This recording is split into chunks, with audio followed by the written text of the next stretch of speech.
नमस्कार दोस्तों, हमारे चैनल पे आपका बहुत बहुत स्वागत है। और आज की कहानी है स्कूल की प्रेग्नेंट लड़की। सीमा मंजू से कहती है तू उस लड़के से और मत मिला कर, वो लड़का मुझे ठीक नहीं लगता है। तो मंजू कहती है सीमा तू फालतू में टेंशन ले रही है, अंकित अच्छा लड़का है, वो मुझे बहुत खुश रखेगा।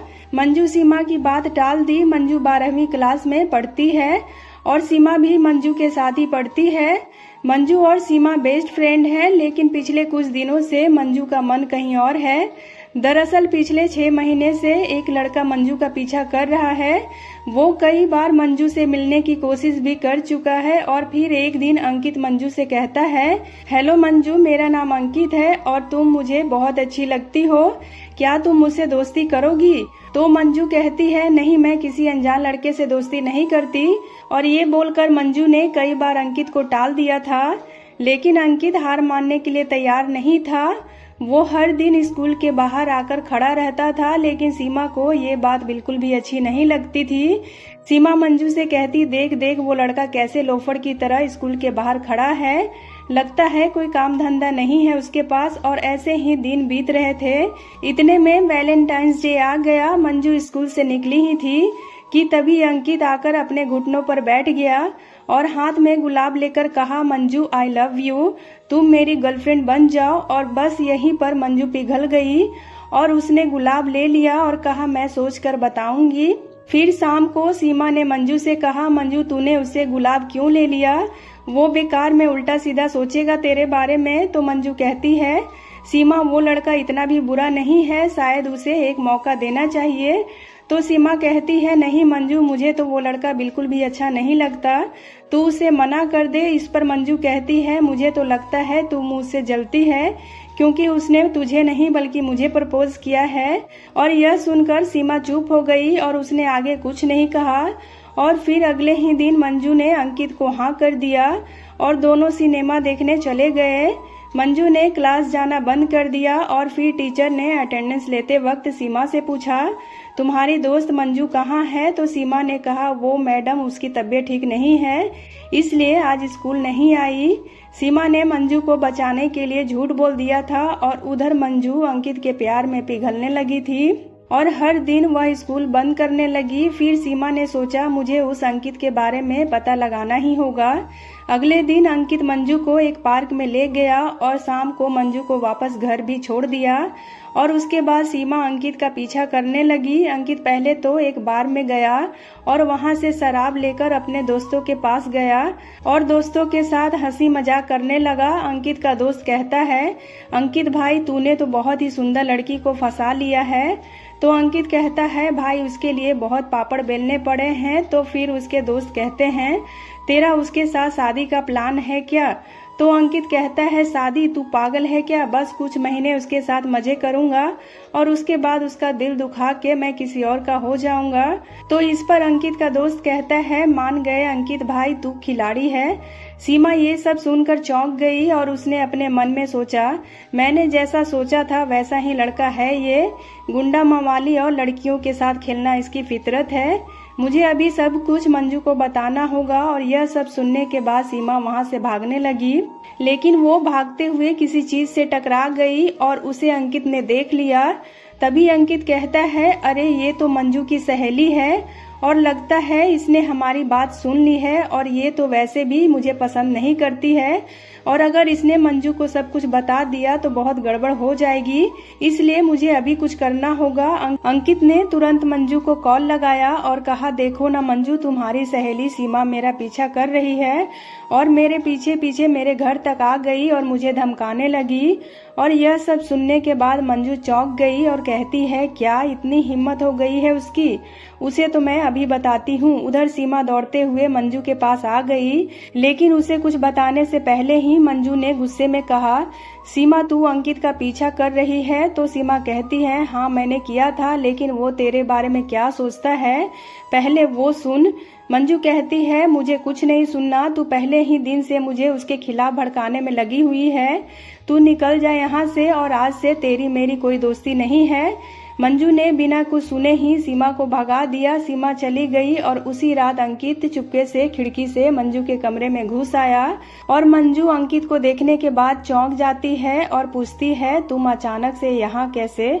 तो अंकित कहता है, सोचा तुम्हें सरप्राइज दे दूं। और फिर मंजू और अंकित पूरी रात एक साथ बिताते हैं और फिर अगले दिन मंजू स्कूल चली गई। क्लास में वो सीमा से दूर बैठी थी और क्लास चल रही थी कि तभी अचानक से मंजू की तबीयत बिगड़ने लगी और उसने वहीं पर उल्टी कर दी। तभी सीमा दौड़ी दौड़ी आई और पूछी, क्या हुआ मंजू? और मंजू की तबीयत खराब देखकर टीचर कहते हैं, इससे अभी डॉक्टर के पास ले जाना होगा। सीमा मंजू को डॉक्टर के पास ले गई तो डॉक्टर सीमा से पूछते हैं, तुम इसकी सहेली हो क्या? सीमा कहती है, हाँ डॉक्टर, लेकिन इसे हुआ क्या है? डॉक्टर कहते हैं, ये प्रेग्नेंट है और स्कूल में पढ़ने वाली लड़की गर्भवती है। ये बात इसके माँ बाप को बतानी पड़ेगी। लेकिन सीमा ने किसी भी तरह डॉक्टर को मना लिया और मंजू को लेकर उसके घर चली गई। और यह सब सुनने के बाद मंजू रो पड़ी और सीमा से कहती है, अब क्या होगा मंजू? अब मैं समाज को कैसे मुंह दिखाऊंगी? मंजू का कोई नहीं था, वो अनाथ थी और अनाथ आश्रम के पैसों से वो बाहर पढ़ने आई थी। और मंजू की बात सुनने के बाद सीमा ने उससे कहा, मैंने पहले ही कहा था ये सब मत कर। खैर कोई बात नहीं, कोई ना कोई उपाय तो हम ढूंढ ही लेंगे। तुम चुप हो जा और पहले अपने आशिक को कॉल लगा।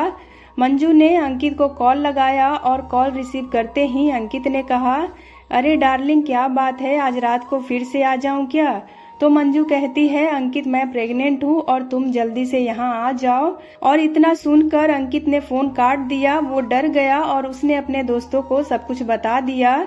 तो उसके दोस्तों ने कहा, अरे यार ये तो गड़बड़ हो गई, लेकिन तू एक काम कर, आज ही कहीं भाग जा ताकि वो लड़की तुझे ढूंढ ना पाए और हम यहाँ सब कुछ संभाल लेंगे। और फिर अंकित बाहर किसी और शहर में जाने वाली बस में चढ़ गया और वहाँ से भाग गया। यहाँ मंजू और सीमा उसे बार बार कॉल करने लगी, लेकिन उसने तो अपना फोन बंद कर दिया था। मंजू अंदर से पूरी तरह टूट गई और यह सब देखते हुए सीमा बोली, इसलिए मैं मना करती थी तुम्हें, मैंने कहा था वो लड़का अच्छा नहीं है। तो मंजू कहती है, गलती हो गई सीमा, तू मेरा भला चाहती है लेकिन मैं बेवकूफ थी जो तुझे समझ नहीं पाई। तो सीमा कहती है, तू चिंता मत कर, मैं उस लड़के को ढूंढ निकालूंगी, मेरा एक दोस्त पुलिस में है। लेकिन मंजू को बस एक ही चिंता सताने लगी कि उसके बच्चे का क्या होगा और वो ये बात कैसे छुपाए। मंजू सीमा के साथ ही रहने लगी। सीमा ने अपने पुलिस दोस्त को कॉल किया और उसे सब कुछ बताया। उसके दोस्त ने कहा, ठीक है सीमा, मैं उस लड़के को ढूंढता हूँ। और पुलिस अंकित को ढूंढने लगी। अंकित भागकर एक शहर में चला गया था। शहर में बहुत सारे लोग रहते हैं, इसलिए उस भीड़ में छुपना आसान होता है। शहर जाकर उसने एक दुकान पर काम ले लिया और उस दुकान पर एक दिन एक लड़की आई जिसका नाम प्रिया था और प्रिया से अंकित को प्यार हो गया। उससे अंकित सचमुच प्यार कर बैठा था।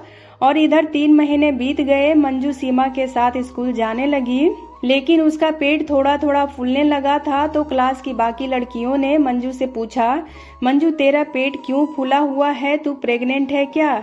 और फिर क्लास में मंजू को लेकर सारे स्टूडेंट मजाक उड़ाने लगे, जिस कारण मंजू ने स्कूल जाना ही बंद कर दिया। सीमा के माता पिता अमीर थे और कहीं और रहते थे और इस घर में बस सीमा अकेली ही रहती थी।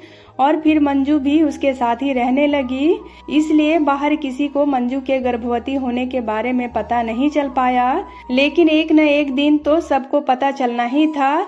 9 महीने बीत गए और मंजू ने एक लड़के को जन्म दिया। अपने बेटे को गोद में लेकर मंजू खुशी के आंसू रो पड़ी, लेकिन साथ ही साथ स्कूल में सबको पता चल गया और बाहर भी लोग मंजू के बारे में बातें बनाने लगे।